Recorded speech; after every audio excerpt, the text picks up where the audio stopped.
You were taught to see places as backgrounds, neutral, passive, somewhere things happen to you. That belief already marked you as livestock. Places are not empty containers, they are machines. Each one is engineered by history, incentives, power structures, and decay to extract something specific from the people inside it. Time, ambition, obedience, hope, status. When you enter a place, you don't just occupy it, you submit to its operating system. Most men never notice this because the process is slow and quiet. No alarms, no explosions, just gradual erosion. You wake up 1 year older, 1 layer duller, slightly more compliant, slightly less dangerous. The place did that. Not fate, not bad luck. Geographer Machiavelli understood this instinctively. Power is never abstract. It is always tied to position, physical, social, strategic. Where you stand determines what you see, what you're allowed to touch, and how quickly you are replaced. A weak position doesn't announce itself as weak, it disguises itself as normal. That's the trap. Certain environments are designed to neutralize sharp men. They reward predictability, punish friction, and suffocate deviation. You were told they are safe, stable, or comfortable. Those words are anesthesia. Comfort is not kindness. It is sedation. Notice how ambition behaves in different places. In some environments, ambition is sharp and tested, refined, forced to evolve or die. In others, ambition is ridiculed, delayed, or redirected into harmless channels. Same man, different coordinates, different outcome. This is why talent alone means nothing. Talent placed incorrectly rots. Intelligence in the wrong environment becomes self-doubt. Discipline surrounded by decay eventually bends. The place always wins in the long run unless you recognize the battlefield.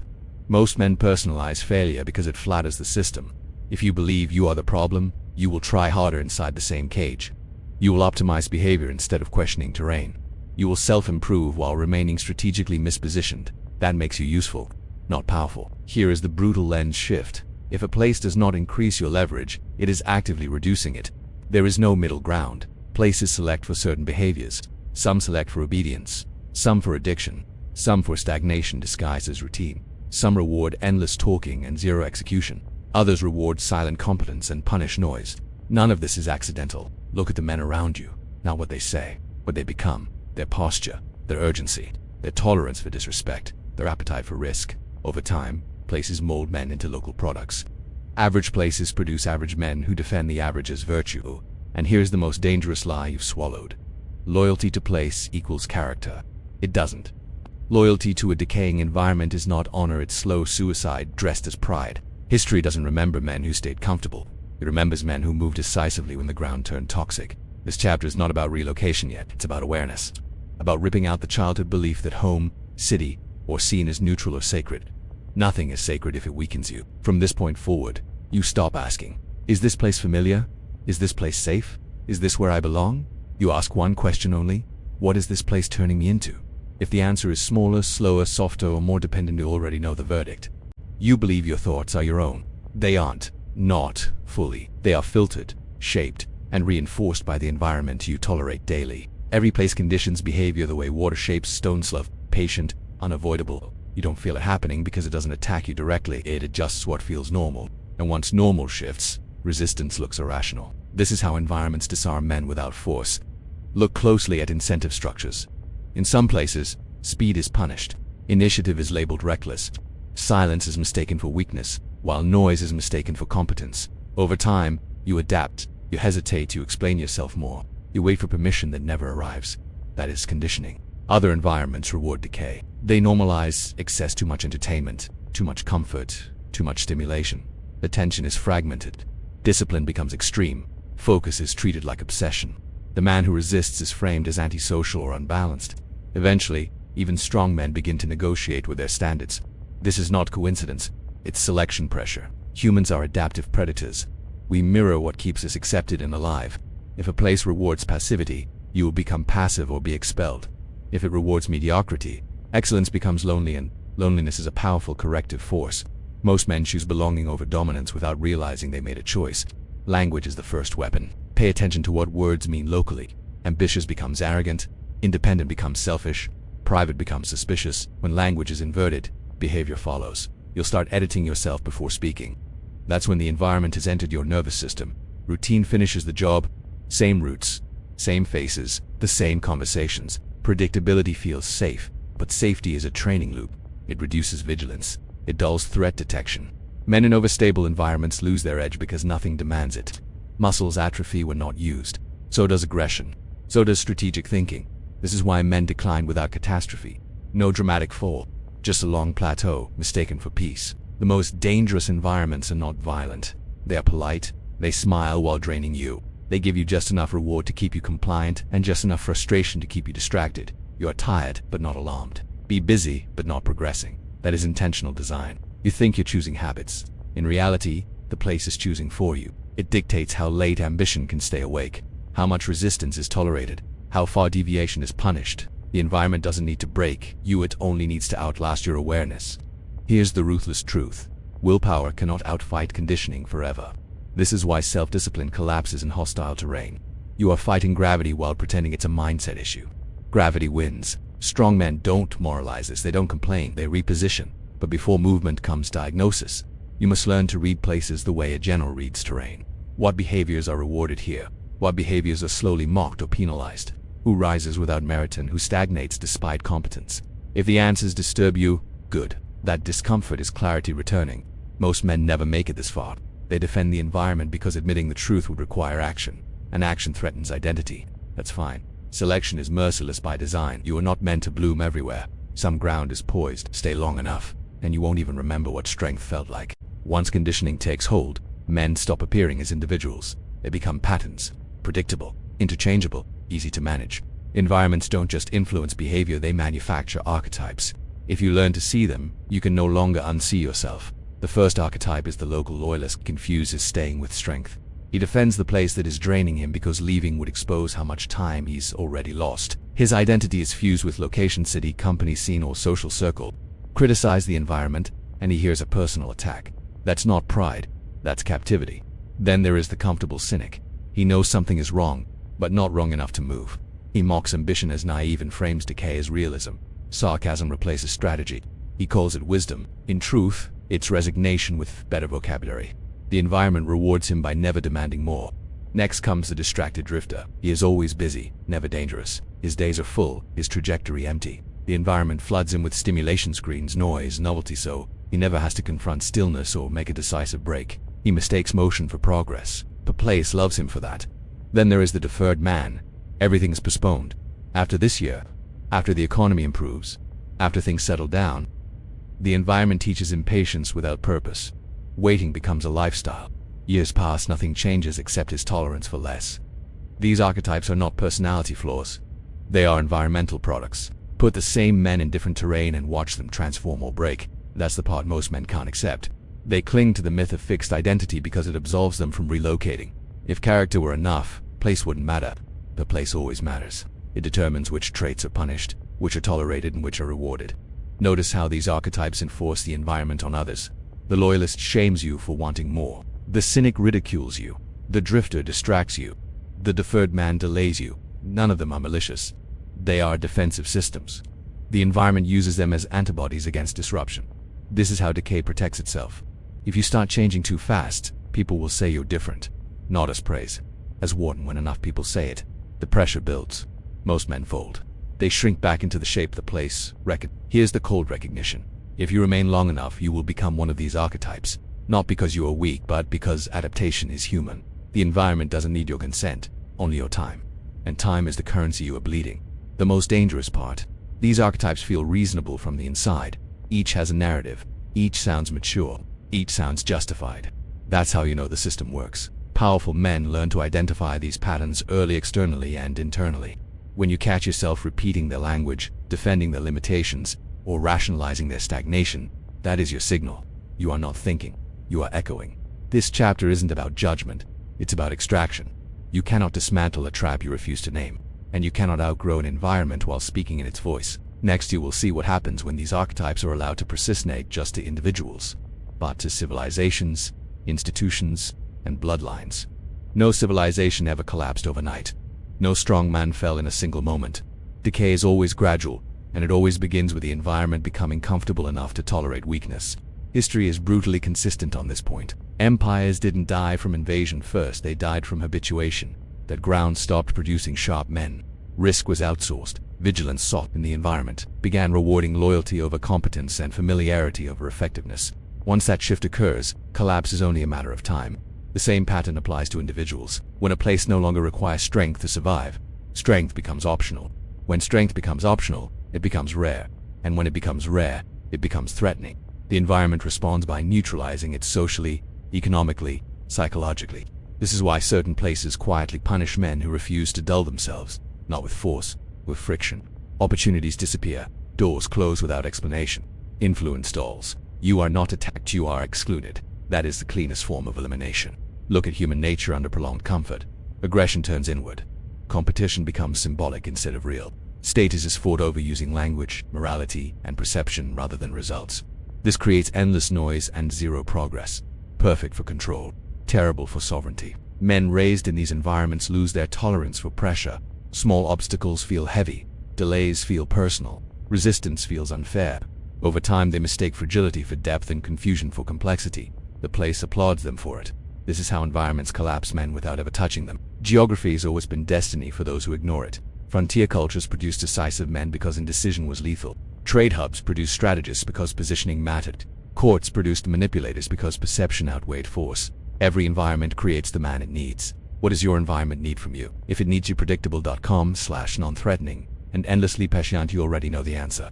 That place is not preparing you to win. It's preparing you to be managed.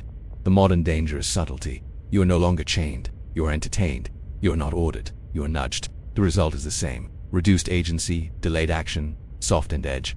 The cage is invisible, which makes escape feel irrational. Men inside collapsing environments start defending them aggressively, not because the place is good, but because leaving would invalidate their sacrifices. The longer they stay, the louder they preach stability. That's not conviction.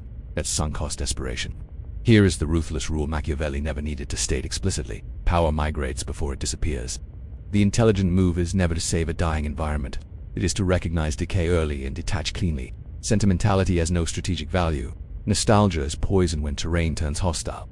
If you wait for undeniable collapse, you wait too long. By then, competition is brutal, exits are crowded, and leverage is gone. The men who win are already elsewhere, establishing dominance while others debate loyalty. This chapter is meant to erase your patience, not make you reckless but make you precise. Waiting in a bad place is not endurance, it's surrender disguised as discipline. The next step is not rage, it's strategy. Most men here leave and imagine escape. That is already the wrong frame. Escape is reactive. Power relocation is deliberate. You don't flee environments. You abandon positions that no longer serve dominance. Strong men treat, place the way generals treat terrain. Something to be used, not trusted. The moment a location stops amplifying leverage economic, social, psychological, it becomes hostile territory. You do not argue with hostile terrain. You move. This is where weak men panic. They think relocation is emotional, that it requires motivation, courage, or a dramatic break. It doesn't. It requires calculation, detachment, timing. The first rule is silence. You do not announce dissatisfaction. You do not debate your reasons. Talking alerts the environment's immune system, the archetypes you now recognize. Loyalty tests will appear. Guilt will be applied. Doubt will be planted. You gain nothing by signaling movement early. The second rule is preparation without identity leakage. You build optionality quietly. Skills that travel. Capital that moves. Relationships that are not bound to a single geography or hierarchy. If your value only functions locally, you are trapped. Portability equals leverage. Next, you evaluate destinations not by comfort but by friction quality. Good environments apply productive pressure. They reward competence quickly and punish stagnation brutally. They are uncomfortable at first because they expose weakness without apology. That discomfort is data, not danger. Most men choose places that feel welcoming. Powerful men choose places that feel demanding. You must also understand this. Not all growth environments are permanent. Some are for sharpening, some for expansion, some for consolidation. Staying too long in any single phase creates imbalance. Movement is not instability, it is calibration. Strategic relocation does not always mean physical departure. Sometimes it is social, economic, informational, but it is always real. A symbolic change fools no one, especially in the environment you're trying to escape. And here is the ruthless distinction. You do not move when you are desperate. You move while you still have options. Desperation forces compromise. Power preserves choice. This is why awareness in earlier chapters mattered. Recognition precedes timing. Do not romanticize the past. Do not vilify it either. Indifference is the goal. The moment a place no longer defines you emotionally, it loses control. Attachment is the anchor that keeps men drowning in shallow water. When executed correctly, relocation looks boring from the outside. No speeches, no revenge fantasies, just absence. Systems don't chase what quietly removes itself. The environment will continue decaying without you. That is not your concern. What matters is this: once you reposition into terrain that rewards strength, everything accelerates. Effort compounds instead of evaporating. Discipline stops feeling heroic and starts feeling efficient. You don't become superhuman, you become properly placed. This is not reinvention, it is correction. The next chapter deals with the most difficult part, the part men resist hardest, the death of the identity that was built to survive the old environment. Relocation is useless if you drag the old self with you. Most men fail here. They change coordinates but keep the same internal posture, the same reflexes, permissions, and self-concept forged in the previous environment. The new terrain rejects them quietly. They blame luck. In truth, they arrived miscalibrated every environment. It stole an identity, survival adaptations, social masks, limiting beliefs disguised as realism. That identity was functional there. It is a liability elsewhere. This chapter is about killing it, not softening it, not improving it, ending it. The old identity is loyal to routines, fears, and unspoken rules that no longer apply. It seeks familiar approval. It hesitates before acting. It asks, is this allowed? That question alone reveals the problem. Sovereign men do not ask permission from dead systems. Identity death is not symbolic. It is behavioral. You stop explaining yourself. You stop referencing the past for credibility. You stop carrying the emotional residue of a place that no longer feeds you. Silence replaces justification. Execution replaces intention. This process feels violent internally because the old identity believes it is you. It will resist. It will remind you of sacrifices made, people known, time invested. That voice is not wisdom. It is inertia, fighting extinction. Understand this clearly. The environment trained you to survive there, not to dominate here. The behaviors that kept you safe are now keeping you small. What once protected you must now be dismantled. This is why men cling to old labels, job titles, reputations, histories. Labels are anchors. In new terrain, they weigh you down. Power is built on present capacity, not archived effort. Identity execution also means accepting temporary invisibility. In stronger environments, no one cares who you were. That silence is a gift. It allows you to rebuild without narrative debt.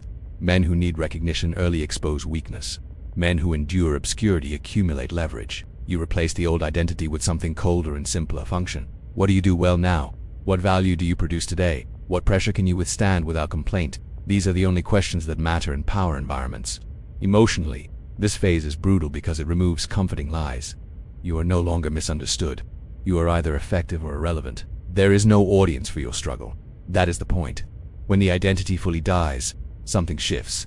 You stop feeling hunted by the past. You stop reacting to ghosts. Your decisions become cleaner, movement becomes faster. You don't feel empowered, you feel unburdened. This is a moment most men never reach. They relocate physically but remain psychologically occupied by a place that no longer exists. You will not make that mistake. The final chapter delivers the warning: what happens if you hesitate, no on the last directive. This is where illusion ends. There is no neutral outcome from this point forward. No safe middle. No slow adjustment period where you get to see how things go. Environments do not wait. They select continuously. Every day you remain, a decision is being made about you by the place, not by you. If you stay where leverage decays, you will not simply stagnate. You will be categorized, filed, understood. Once that happens, your range of motion collapses. You become predictable. Predictability is the precursor to irrelevance. The system doesn't hate you. It doesn't need to. It only needs you useful in a limited way. Useful men are not dangerous. Dangerous men are mobile, adaptive, and hard to classify. That is why environments either elevate them quickly or quietly suffocate them. Hesitation is not caution. It is submission disguised as prudence. By now you understand the pattern. Places shape men, men defend places, and decay accelerates under loyalty. The environment will never tell you it's time to go. It will offer incentives to stay, small comforts, symbolic validation, minor upgrades that keep you invested just long enough to miss the window. This is how men are erased without conflict. You don't need certainty to move. Certainty is a luxury reserved for those already in power. What you need is pattern recognition and decisiveness. Waiting for clarity in a decaying place guarantees only one thing: selection against you. Here is the elite rule. If a place no longer challenges you, it is already preparing your replacement. The men who survive and rise are not the strongest or the smartest. They are the least sentimental. They detach early. They reposition while others negotiate. They treat movement as strategy, not crisis. You are not obligated to save a place that cannot sustain excellence. You owe it nothing. Gratitude does not require sacrifice. History rewards those who exit cleanly, not those who endure beautifully. This is the final cut. Stay and you will be shaped into something smaller. Move, and you will be temporarily uncomfortable but structurally free. There is no applause for this choice. No validation, no reassurance. That's how you know it's real. Selection never announces itself. It only reveals outcomes. Choose accordingly.